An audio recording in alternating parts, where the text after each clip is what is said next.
नमस्कार friends, study रोडिया channel को आपको स्वागत करुच्ची। फ्रेंड्स आज हूँ 23 जनवरी 2024। आज डेट जब इंपोर्टाट करंट अफेयर्स क्वेश्चन हो अपकमिंग कॉम्पिटिटिव एग्जाम पाई सब क्वेश्चन आप सहित वीडियो डिस्कसन करी समस्त डिटेल सहित से लास्ट जाए देखते वीडियो भल लगे लाइक करेंगे एंड फ्रेंड मान सहित अधिक मात्रा शेयर करेंगे। ए व्यतीत daily basis important educational video सहित latest government job updates video देखा चाहते हैं आप चैनल को सब्सक्राइब करेंगे। वीडियोर इंस्टांट अपडेट किंबा पीडीएफ पाइप चाहते हैं आप टेलीग्राम और व्हाट्सएप चैनल जॉइन करेंगे। तार लिंक वीडियो डिस्क्रिप्शन बॉक्स में मिल जाए। तेज चलते तेणुक आरंभ करवा 23 जनवरी 2024 important question answer. Question number 1, who authored an uncommon love the early life of Sudha and Narayan Murthy. An uncommon love the early life of Sudha and Narayan Murthy ये पुस्तक किए लिखिं? आंसर होची चैत्र बनर्जी दिवाकरुणी। पुस्तक uncommon love the early life of Sudha and Narayan Murthy Chitra Banerjee Divakaruni द्वारा लिखा जाइए। पुस्तक भारत सबुठ सम्मानित जोड़ी मान मध्य एक इन्फोसिस सह संस्थापक सुधा और नारायण मूर्ति जीवन पर एक अंतरंग दृश्य प्रस्तुत करुच्ची। जीवन में प्रारंभिक जीवन, प्रेम कहानी और इन्फोसिस संस्थापक वर्षर विवरणी दि जाइए। Next question, which of the following player cleans the 2024 best FIFA best mains player award. निम्नलिखित मान क्यों खेलाड़ी 2024 फीफा सर्वश्रेष्ठ पुरुष खेलाड़ी पुरस्कार जीतिले। ए क्वेश्चन करेक्ट आंसर होची Lionel Messi. Lionel Messi 2024 FIFA सर्वश्रेष्ठ पुरुष खेलाड़ी पुरस्कार जीतिले, जबकि एतना बोनमाटी जे कि महिला वर्गर पुरस्कार हासिल करछंती। सेमती पुरुष कोच रो पेप गार्डियोला जीतछंती बेस्ट कोच भाव में, महिला कोच भाव में सरीना बेगमैन। सेमती पुरुष गोलकीपर भाव में एडसन जीतछंती, महिला गोलकीपर भाव में मेरी एप्स जीतछंती ये award. Next question, which states chief minister sign an agreement with world economic forum in Davos to set up a health tech centre in Hyderabad. निम्नलिखित मानक क्यों राज्यर मुख्यमंत्री हैदराबाद ठारे स्वास्थ्य टेक्नोलोजी केंद्र स्थापना करने डावोस ठारे WEF सहित एक बुझाणपत्र हस्ताक्षर करछंती। आंसर होची आपनकर तेलंगाना। चीफ मिनिस्टर रेवंत रेड्डी जी कि हैदराबाद ठारे स्वास्थ्य टेक्नोलोजी केंद्र स्थापना करने डावोस ठारे वर्ल्ड इकोनॉमिक फोरम सहित बुझाणपत्र हस्ताक्षर करछंती। विश्व आर्थिक मंच तेलंगाना केंद्र चतुर्थ औद्योगिक क्रांति नेटवर्क WFC41R अंश स्वरूप फेब्रुआरी 2024 हैदराबाद ठारे आरंभ करा जी कि 4 महाद्वीप पर्यंत स्प्रेड होती। Next question, in the Australian Open 2024 against which seeded player did Sumit Nagal secure victory to make history। Australian Open 2024 रे सुमित नागल निम्नलिखित मान क्यों मान्यता प्राप्त खेलाड़ी एगेंस्ट जीत हासिल कर इतिहास सृष्टि करछंती। ए क्वेश्चन करेक्ट आंसर होची अलेक्जेंडर सासा बुब्लिक। सुमित नागल 1999 रे रमेश कृष्णन पर ग्रैंड स्लैम रे सिंगल्स मुख्य ड्र रे माने कौन मान्यता प्राप्त खेलाड़ी को हरवा वाले प्रथम भारतीय हेले। नागल ऑस्ट्रेलियन ओपन 2024 रे 31तम मान्यता प्राप्त खेलाड़ी और विश्व नंबर 27 काजाकिस्तान अलेक्जेंडर सासा पुब्लिक को सीधा सेट हरैकी इतिहास सृष्टि करछंती। से रमेश कृष्णन पर ग्रैंड स्लैम रे कौन मान्यता प्राप्त खेलाड़ी को हरैकी यही रेकर्ड जीत रेकर्ड करने वाला एकमात्र पुरुष भारतीय टेनिस खेलाड़ी अटंती। Next question, which river in Ayodhya to get India's first solar power boat. भारत प्रथम सौर ऊर्जा संचालित जो बोट रही अयोध्यार क्यों नदी रे मिलिबो देखिए मिल आंसर होची आपनकर सरायू। सरायू अयोध्यार सरयू नदी में भारत प्रथम सौर ऊर्जा चालित नभ देखा मिल। भारत प्रथम थर उत्तर प्रदेश अयोध्या स्थित सरयू नदी में सौर ऊर्जा सहित चलुवा डंगा देखा मिल। तेज यही जो बोट सर्विस रही यह नियमित संचालन रूपरेखा उत्तर प्रदेश नूतन और नवीनीकरण ऊर्जा एजेंसी UPNEDA द्वारा प्रस्तुत करा जायछि, जेंथिरे बोटर विकास करा जाय अछि। तेबे यह 22 तारिख पूर्व माने उद्घाटन करा बोली आशा करा जायथिबो ता भितरे। Next question, which term is commonly used to refer to buffalo fights in Assam।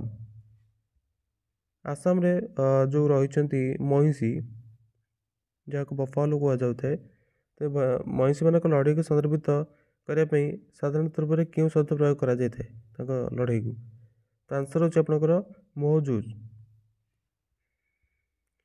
मोहजुज बा महिषी मान लड़ाई 9 वर्षर अंतराल पर आसाम रे पुणी थे रिटर्न करछि। तेबे आसाम कैबिनेट सांस्कृतिक अभ्यास पाई माघ बिहू समय महिषी मानकर एवं षंड जो बलद मानक लड़ाई को पुनर्जीवित करने मंजूरी देइछन्ति।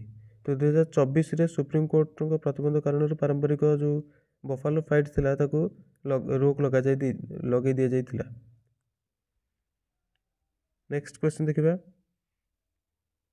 Which state government launched the Mahatri Bandana Yojana 2024?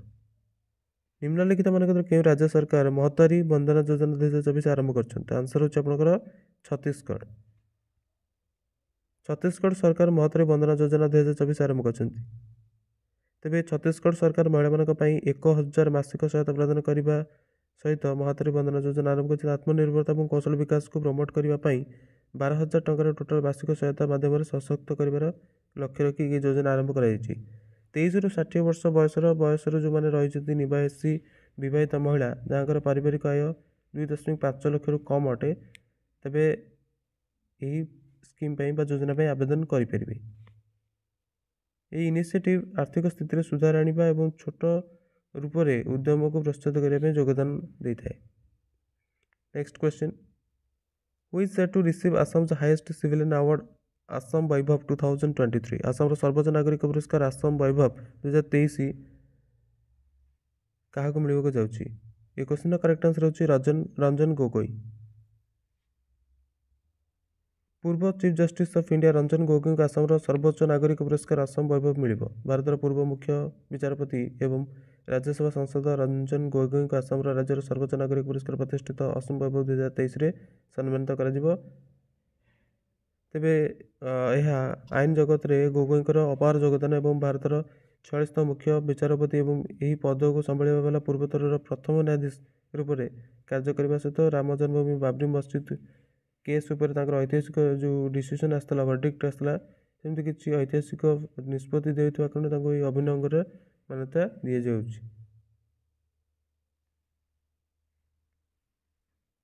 तेबे आसाम सौर पुरस्कार दी 2023 क्या हिमा दास को एथलेटिक्स ता सहित डॉक्टर कृष्ण चंद्र नारियल ता सहित एब्लिक्स अली हजारिका एंड विभिन्न प्रकार पुरस्कार आसाम तरफ दि जाए। Next question. Which of the following state celebrated 9th पक्के पगा हॉर्नबिल फेस्टिवल?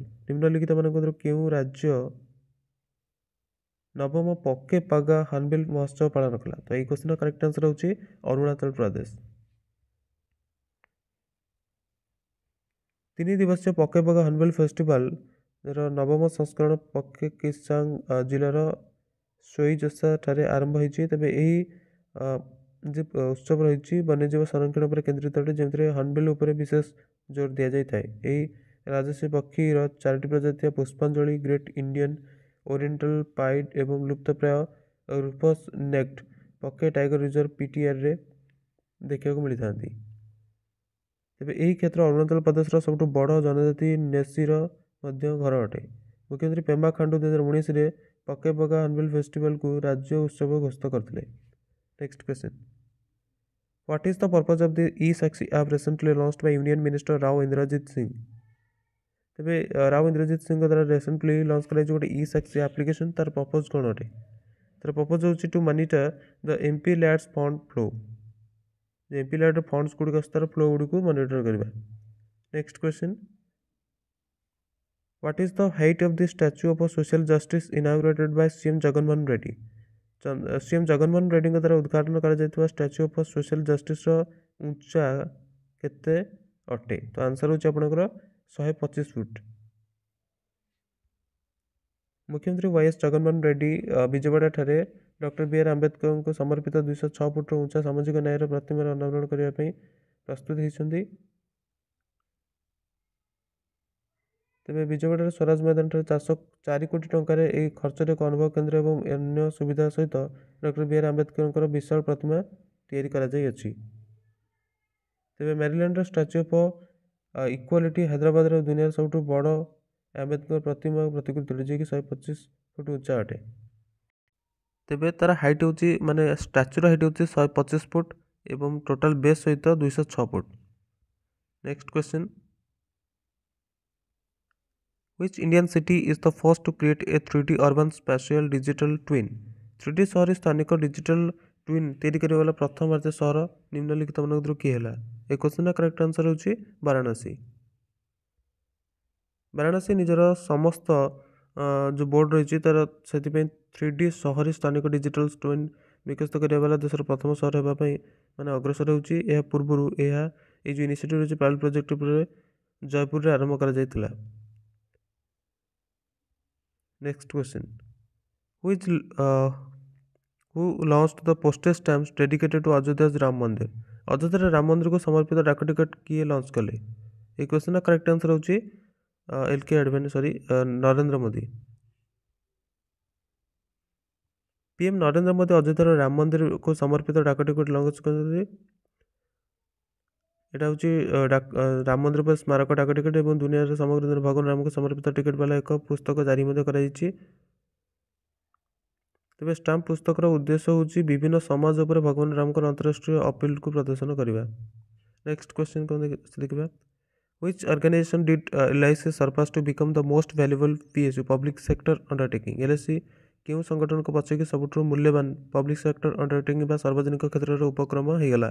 एक क्वेश्चन करेक्ट आंसर होची SBI state bank of India.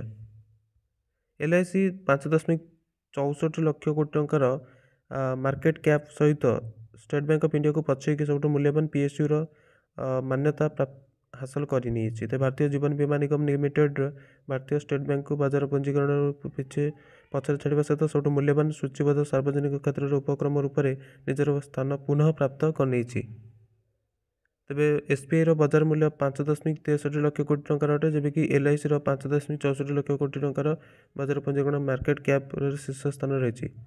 LIC रो अध्यक्ष वर्तमान सिद्धार्थ महांती रही। नेक्स्ट क्वेश्चन, कच्ची खरेक has been awarded the GI tag to which state does it belong? कच्ची खरेक को GI टैग रे सम्मानित कर तेबे यह क्यों राज्य सहित संबंधित अटे? आंसर होची आपनकर गुजरात। कच्छर स्वदेशी खजूर कच्ची खरेक गुजरात जो कच्छ रही है स्वदेशी खजूरी कच्ची खरेक भारत CGPDT भौगोलिक संकेत GI टैग प्राप्त कर। सरदार कृष्णनगर दांतीवाड़ा कृषि विश्वविद्यालय द्वारा आरंभ कर आवेदन पर unites farmer producer company limited UFPCL को प्रमाणपत्र प्रदान कर। सो फ्रेंड्स ये आज किसी इंपोर्टेंट क्वेश्चन। आई होप आपको वीडियो भल लगी क्वेश्चन गुड़िक भल लगी ये सब इंपोर्टेंट क्वेश्चन रही भल लगी लाइक कर फ्रेंड मान सहित शेयर कर। Thanks for watching, best of luck for your upcoming competitive exams. Take care of yourself and your family.